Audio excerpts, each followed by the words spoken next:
C'est l'heure des comptes pour Rupert Murdoch. Mardi, le magnat de la presse va devoir s'expliquer devant les députés britanniques sur le scandale des écoutes de son ancien journal, le News of the World.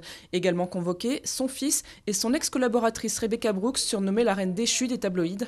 Le scandale est tel que le Premier ministre David Cameron a dû écourter son voyage officiel en Afrique.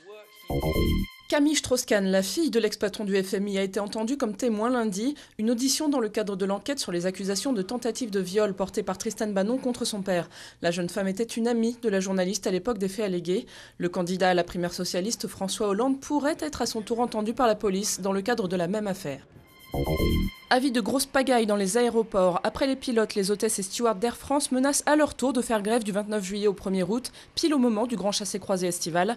Principal motif de mécontentement, l'absence d'accord sur l'organisation du travail dans les futures bases en province.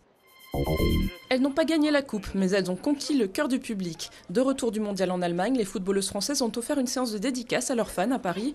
Plus abordable que leurs homologues masculins, les Bleus EUES ont volontiers joué le jeu. C'est très sympa, moi-même ayant joué au football, j'ai découvert ça et je me suis pris de passion pour cette équipe.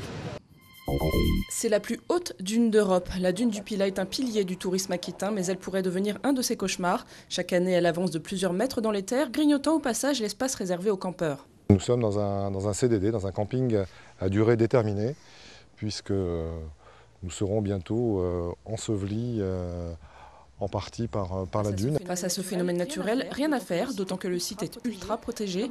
L'homme a interdiction de mettre son grain de sable dans ce bel engrenage.